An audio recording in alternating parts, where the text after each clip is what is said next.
Students अस्सलाम-ओ-अलैकुम। जैसा कि हमने 2015 एंड 2017 का जो ओरिजिनल पेपर है वो आपके सामने डिस्कस कर दिया है। तो स्टूडेंट्स अब हम जो डिस्कस करने लगे हैं वो क्रैश टेस्ट सीरीज जो है वो थोरोली डिस्कस करेंगे। इस क्रैश टेस्ट सीरीज जो है आपके पास, इसमें हम यूनिट वाइज जो है वो डिस्कशन स्टार्ट करेंगे। जो चैप्टर 1 जो है सेकेंड ईयर केमिस्ट्री, उसके जो इंपॉर्टेंट एमसीक्यूज हैं आपके सामने वो आज हम डिस्कस करने लगे हैं। तो स्टूडेंट्स कमेंट सेक्शन में जाके इस टेस्ट सीरीज के बारे में अपनी जो इंपॉर्टेंट राय है, अपने जो इंपॉर्टेंट व्यूज़ हैं वो लाजमी हमसे शेयर करें। तो स्टूडेंट्स स्टार्ट करते हैं आज का लेक्चर। बिस्मिल्लाहिर्रहमानिर्रहीम। स्टूडेंट्स अस्सलाम वालेकुम। आज हम क्रैश टेस्ट सीरीज जो है आपके पास सेकेंड ईयर केमिस्ट्री से स्टार्ट करने लगे हैं। तो स्टूडेंट्स आज हम जो चैप्टर फर्स्ट है आपके पास periodic classification of elements and periodicity, इसके जो मोस्ट इंपॉर्टेंट एमसीक्यूज हैं उनको आज स्टडी करेंगे। तो स्टार्ट करते हैं आज का लेक्चर। तो हमारे पास स्टूडेंट्स फर्स्ट एमसीक्यूज है कि inner transition elements are called. जो इनर ट्रांजिशन एलिमेंट्स होते हैं उनको हम क्या कहते हैं? तो first option lanthanide, second option actinide, C option आपके पास rare earth metals and D option all. तो राइट ऑप्शन है आपके पास डी। इनर ट्रांजिशन एलिमेंट्स को हम एक्टिनाइड से बोलते हैं, लेंथेनाइड से बोलते हैं, रेयर अर्थ मेटल से भी बोलते हैं और आप इनको एफ ब्लॉक एलिमेंट्स भी बोलते हैं। तो एक और एक्स्ट्रा चीज मैंने यहाँ पे लिखी हुई है कि आउटर ट्रांजिशन एलिमेंट्स जो है उनको आप क्या बोलते हैं? डी ब्लॉक एलिमेंट्स को आप क्या बोलते हैं? आउटर ट्रांजिशन एलिमेंट्स बोलते हैं। तो स्टूडेंट्स मूव करते हैं क्वेश्चन नंबर 2 की तरफ। True increasing order of acidity of the oxide of manganese is. कि जो एग्जैक्ट ऑर्डर होगा acidity of the oxide of manganese वो क्या होगा आपके पास? तो करेक्ट ऑप्शन है आपके पास ए। तो अब डिस्कस करते हैं कि ए वाला जो ऑप्शन है वो क्यों करेक्ट है। तो सोल्यूशन की तरफ बढ़ते हैं। Acidity increases with increasing oxidation state. कि आपके पास जो एसिडिटी है मॉलिक्यूल की, वो ऑक्साइड की, वो इंक्रीज करती है जो जो आप मेटल है जो उसकी ऑक्सीडेशन स्टेट इंक्रीज करती है। तो फर्स्ट वन केस है आपके पास MnO2, यहाँ पे जो मैग्नीज है इसकी ऑक्सीजन स्टेट 2+ है। इस वाले MnO2 के अंदर क्या है? मैग्नीज की ऑक्सीजन स्टेट क्या है? 4+ है। और यहाँ पे जो मैग्नीज की ऑक्सीजन स्टेट है वो क्या बनती है आपके पास? 7 बनती है। तो आप देखें कि लेफ्ट टू राइट आपके पास क्या हो रही है? ऑक्सीजन स्टेट इंक्रीज हो रही है। तो जो जो ऑक्सीजन स्टेट आपके पास इंक्रीज होगी, जो तो एसिडिटी आपके पास जो ऑक्साइड की वो क्या होगी? इंक्रीज होगी। तो राइट ऑप्शन है आपके पास यहाँ पे ए। तो स्टूडेंट्स मूव करते हैं क्वेश्चन नंबर 3 के ऊपर। Element in the same vertical group of the periodic table है सेम। कि element in the same vertical group, जो एक ही वर्टिकल ग्रुप में होंगे पीरियोडिक टेबल में, उन एलिमेंट्स की क्या चीज सेम होगी? तो राइट ऑप्शन है आपके पास ए। नंबर ऑफ वैलेंस इलेक्ट्रॉन जो होगा उनका वो क्या होंगे? वो सेम होंगे। एटॉमिक नंबर भी डिफरेंट होगा, एटॉमिक मास भी डिफरेंट होगा, एटॉमिक वॉल्यूम भी डिफरेंट होगा। तो स्टूडेंट्स जो आपके पास एक इंपॉर्टेंट चीज मैंने यहाँ पे लिखी है, जो ग्रुप नंबर है आपके पास वो क्या बताता है? Number of electron in the valence shell. For example आपके पास 6 ग्रुप है आपके पास, तो इसके आउटर मोस्ट शेल में या वैलेंस शेल में कितने इलेक्ट्रॉन होंगे? 6। अगर आपके पास 7 ग्रुप है, लाइक आपके पास हेलोजन है, तो हेलोजन के आउटर मोस्ट शेल में कितने इलेक्ट्रॉन होंगे? 7 होंगे, क्योंकि इसका ताल्लुक किस ग्रुप से? आपके पास 7 ग्रुप से है। तो ग्रुप नंबर आपको क्या बताता है? Number of electron in the valence shell. और जो पीरियड नंबर है आपके पास वो क्या बताता है? Total number of shell. For example आपके पास जो लिथियम है, इसका दूसरे पीरियड के साथ ताल्लुक है, तो इसका आउटर मोस्ट शेल में तो इसके पास टोटल नंबर ऑफ शेल कितने होंगे? तो इसके पास टोटल नंबर ऑफ शेल 2 होंगे। तो पीरियड नंबर बताता है आपको total number of shell, group number बताता है number of electron in the valence shell. तो आगे मूव करते हैं स्टूडेंट्स क्वेश्चन नंबर 4 के ऊपर। Which set of element is listed in order of increasing ionisation energy. कि इनमें से कौन सा जो ऑर्डर है इंक्रीजिंग आयोनाइजेशन एनर्जी के लिहाज से वो ठीक है? तो करेक्ट ऑप्शन है आपके पास ए। सबसे कम बिस्मथ की होगी, फिर आर्सेनिक की उससे ज्यादा होगी, उससे ज्यादा सल्फर की होगी, उससे ज्यादा फास्फोरस की होगी, सबसे ज्यादा क्या होगी? क्लोरीन की होगी। तो स्टूडेंट्स आयोनाइजेशन एनर्जी क्या होती है? आयोनाइजेशन एनर्जी आप हम यूं डिफाइन करते हैं कि amount of energy required to remove an electron from the valence shell of isolated gaseous atom. कि आपको इलेक्ट्रॉन अगर रिमूव करना है एक आइसोलेटेड गैसियस एटम के वैलेंस शेल से, तो आपको जो एनर्जी रिक्वायर होगी उसको आप क्या कहते हैं? आयोनाइजेशन एनर्जी कहते हैं आपके पास। तो इसका जो ट्रेंड होता है आपके पास, जनरली जो आयोनाइजेशन एनर्जी है वो आपके पास पीरियड में लेफ्ट टू राइट वो क्या होती है? इंक्रीज होती है। वो इंक्रीज क्यों होती है? क्योंकि आपके पास जो न्यूक्लियस की अट्रैक्शन है आउटर मोस्ट शेल के ऊपर वो क्या होती है? वो इंक्रीज होती है, क्योंकि न्यूक्लियर चार्ज जो है आपके पास within a period increase करता है। तो जो जो आपका न्यूक्लियर पुल जो है इलेक्ट्रॉन के ऊपर इंक्रीज होगा, तो इलेक्ट्रॉन का जो रिमूवल है वो डिफिकल्ट होता जाएगा, इसलिए आपको एनर्जी ज्यादा देनी पड़ेगी। इसलिए आयोनाइजेशन एनर्जी जो होती है आपके पास वो left to right within a period increase करती है।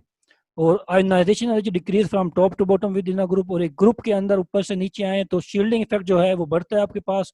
तो न्यूक्लियस की जो अट्रैक्शन है आउटर मोस्ट शेल के ऊपर वो क्या होती जाती है वो डिक्रीज होती जाती है, जिसके नतीजे में जो इलेक्ट्रॉन का रिमूवल है वो इजीली हो जाता है। इसलिए उसको इलेक्ट्रॉन को रिमूव करने के लिए आपको कम आयोनाइजेशन एनर्जी रिक्वायर होती है। तो ये तो ट्रेंड की बात हो गई। अब यहाँ से हम डिस्कस करें कि बिस्मथ जो है आपका, इसका जो ताल्लुक है आपके पास ये फिफ्थ ग्रुप से है आपके पास, और आर्सेनिक का भी फिफ्थ से है।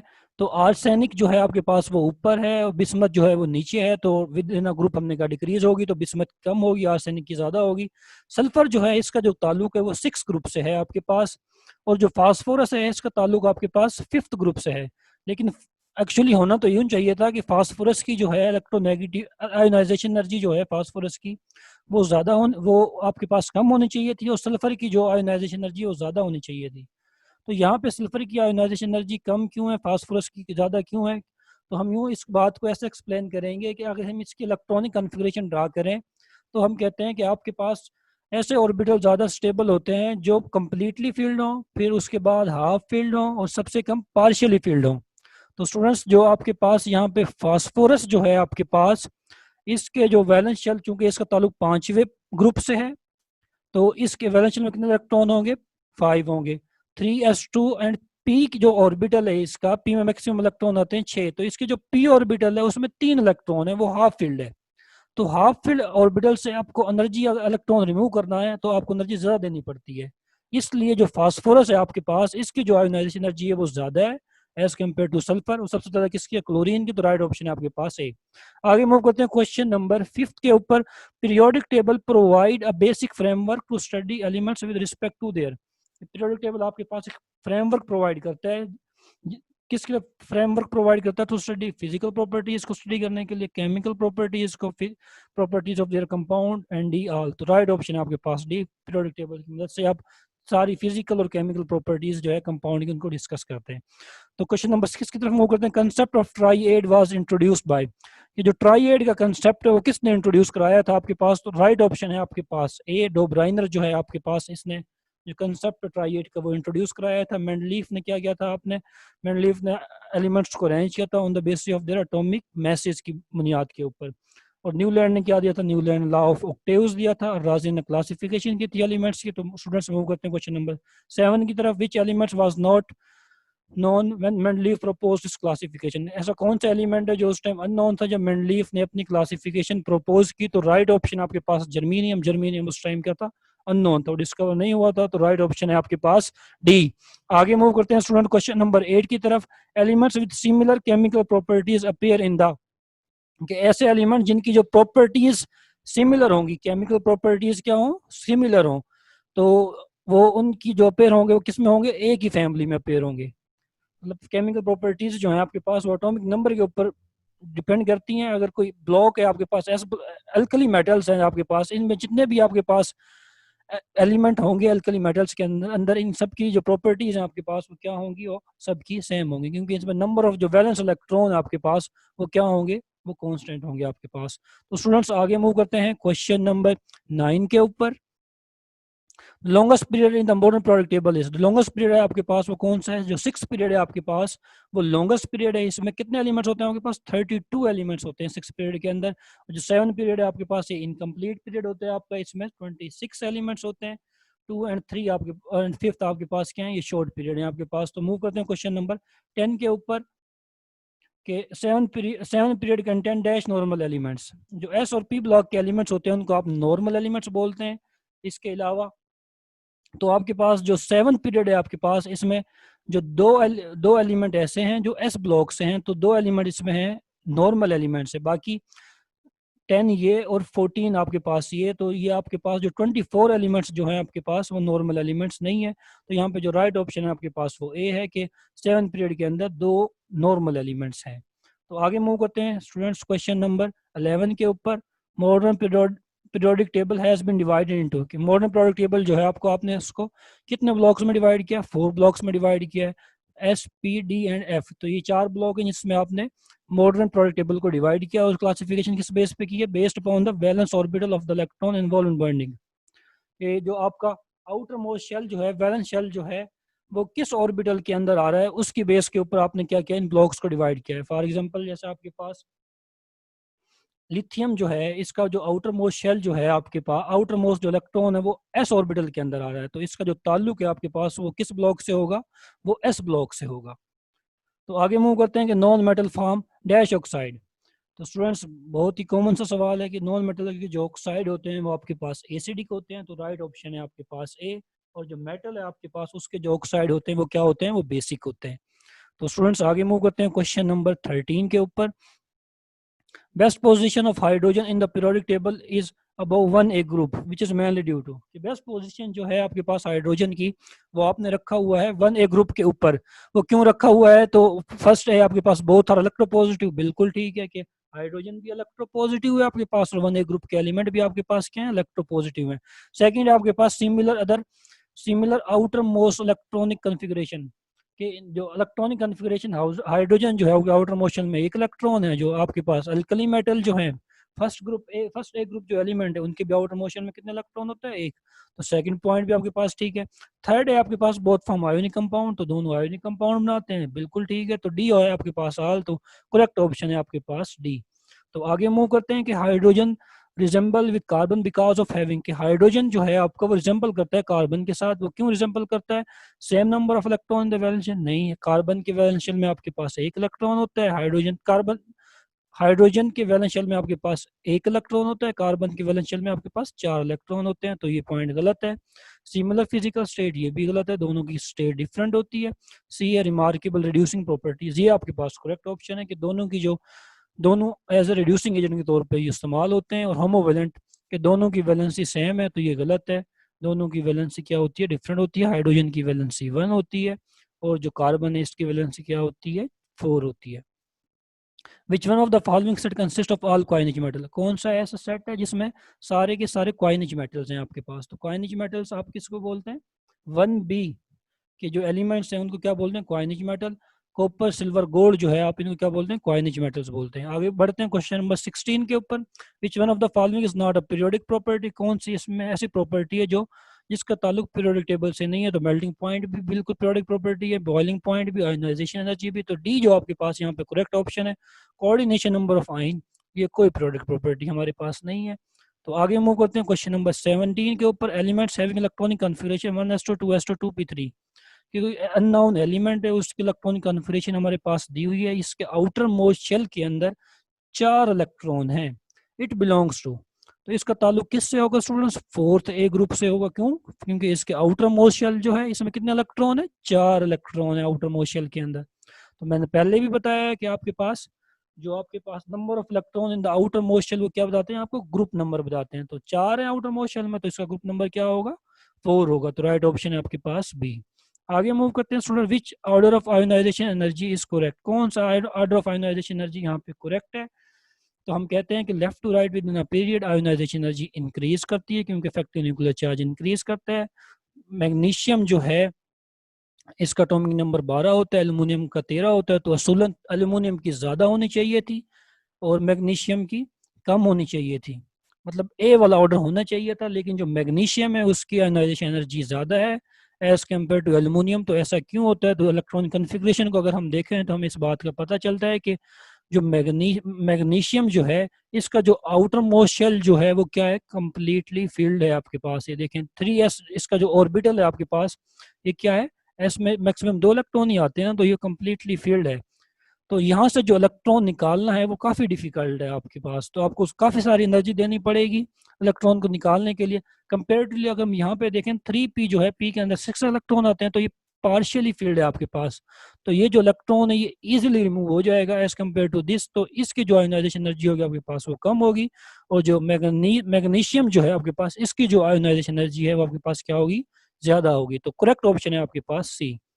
तो आगे मूव करते हैं स्टूडेंट्स क्वेश्चन नंबर 19 के ऊपर। Shielding effect across the period, कि शील्डिंग इफेक्ट जो होता है अक्रॉस द, शील्डिंग इफेक्ट क्या होता है आपके पास स्टूडेंट्स, शील्डिंग इफेक्ट होता है रिपल्शन बिटवीन इंटरवीनिंग इलेक्ट्रॉन। ये जो रिपल्शन होती है इंटरवीनिंग इलेक्ट्रॉन के दरमियान उसको क्या बोलते हैं, आप शील्डिंग इफेक्ट बोलते हैं। तो स्टूडेंट्स अक्रॉस अ पीरियड हम बात करते हैं कि with in a period, for example second period है तो इसमें नंबर ऑफ शेल कितने होंगे, 2 होंगे।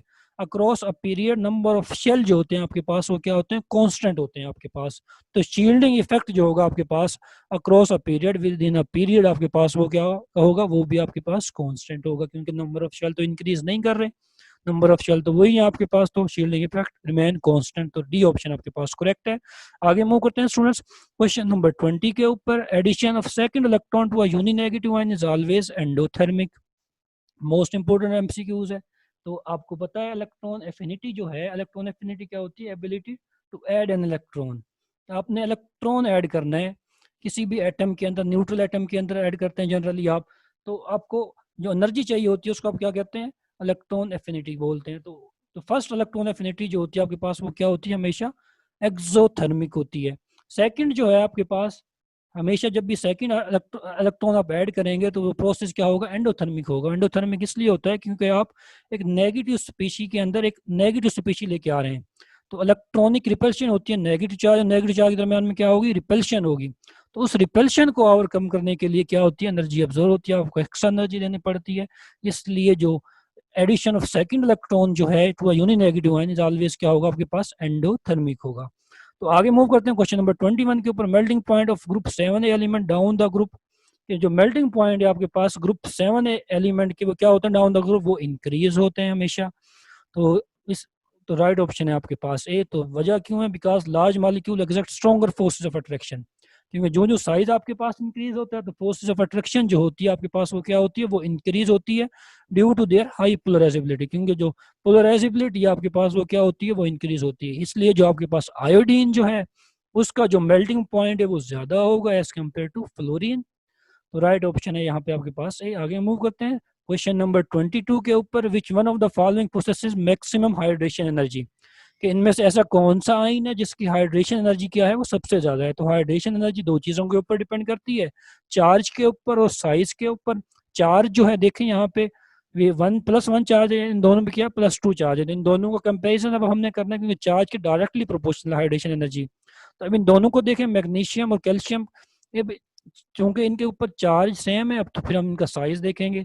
तो मैग्नीशियम जो है इसका जो साइज है वो कम है एज कम्पेयर टू कैल्शियम, क्योंकि hydration energy inversely proportional size के, जिसका साइज कम होगा उसकी हाइड्रेशन एनर्जी क्या होगी, ज्यादा होगी। तो मैग्नीशियम का साइज कम है, इसकी हाइड्रेशन एनर्जी ज्यादा होगी। तो करेक्ट ऑप्शन होगा आपके पास सी।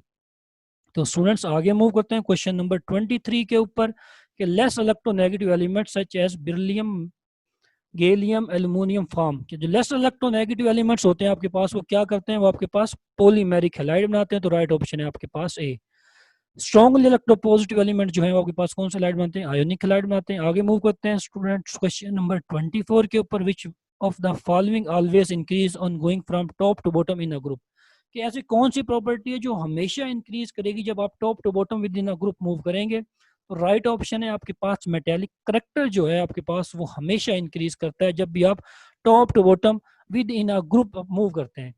तो वजह क्या है, क्योंकि मेटालिक करेक्टर जो है वो साइज के ऊपर डिपेंड करता है, जितना आपके पास साइज इंक्रीज होगा उतना ही आपके पास जो मेटालिक करेक्टर है आपके पास वो क्या होगा, वो इंक्रीज होगा। तो इलेक्ट्रोनेगेटिविटी भी हम नॉर्मल ट्रेंड शो करती है, ऑक्सीडाइजिंग एंड रिड्यूसिंग पावर भी। तो राइट ऑप्शन आपके पास है। क्वेश्चन नंबर 25 के ऊपर जाएं। In which of the following pair element belong to the same group, कि कौन सा ऐसा आपके पास सेट है जिसमें दो एलिमेंट जो हैं उनका ताल्लुक सेम ग्रुप से है। तो स्टूडेंट्स जो राइट ऑप्शन है आपके पास वो है नाइट्रोजन एंड फास्फोरस। इन दोनों का जो ताल्लुक है आपके पास वो एक ही ग्रुप से है।